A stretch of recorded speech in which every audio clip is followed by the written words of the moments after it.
નવાયાડ ગોરવા વિસ્તારમાં એક્ટિવા ચોરી કરનાર આરોપી ઝડપાયો, 6 એક્ટિવા કબજે. વડોદરા શહેરના નવાયાડ તથા ગોરવા વિસ્તારમાં રાત્રિના સમયે મકાનો પાસે પાર્ક કરેલી એક્ટિવા સ્કૂટરની ચોરી કરી તેને ગીરવે મૂકી આર્થિક લાભ મેળવનાર આરોપીને ક્રાઇમ બ્રાન્ચે ઝડપી પાડ્યો છે. આરોપી પાસેથી કુલ 6 એક્ટિવા કબજે કરી પોલીસે અંદાજે ₹3,74,346નો મુદ્દામાલ જપ્ત કર્યો છે. ક્રાઇમ બ્રાન્ચ પેટ્રોલિંગ દરમિયાન મળેલ બાતમીના આધારે ફતેહગંજ જીમખાના રોડ પરથી નંબર વગરની શંકાસ્પદ એક્ટિવા સાથે અગાઉ વાહન ચોરીના ગુનામાં સંડોવાયેલ આરિફ સાબિર અલાઉદ્દીન દિવાન રહે સાઈનાથનગર, નર્મદા કેનાલ બાજુ, કરોળિયા રોડ, વડોદરા, મૂળ રહેવાસી કોયલી દિવાન ફળિયુને ઝડપી પાડવામાં આવ્યો હતો.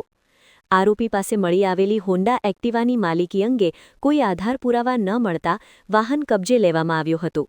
વધુ પૂછપરછમાં આરોપીએ છેલ્લા 5 મહિના દરમિયાન ગોરવા તથા નવાયાડ વિસ્તારમાંથી રાત્રિના સમયે કુલ 6 એક્ટિવાની ચોરી કરી હોવાની કબૂલાત કરી હતી. ચોરી કરેલી એક્ટિવાની નંબર પ્લેટ કાઢી નાખી તેને પોતાની માલિકીની હોવાનું જણાવી જુદા જુદા વ્યક્તિઓને ગીરવે મૂકી ₹10,000થી ₹32,000 સુધીની રકમ મેળવી એક્ટિવા ગીરવે મૂકી આવતો હતો. તપાસ દરમિયાન જાણવા મળ્યું કે આ તમામ 6 એક્ટિવા અંગે ફતેગંજ, ગોરવા, હરણી તથા વડોદરા રેલવે સ્ટેશન પોલીસ મથકોમાં વાહન ચોરીના ગુનાઓ નોંધાયેલા છે. તમામ પોલીસ મથકોને આરોપી તથા કબજે કરેલા વાહનો અંગે જાણ કરી વધુ તપાસ માટે સોંપવામાં આવ્યા છે. પોલીસ તપાસમાં ખુલ્યું છે કે આરોપીને જુગાર રમવાની લત હતી.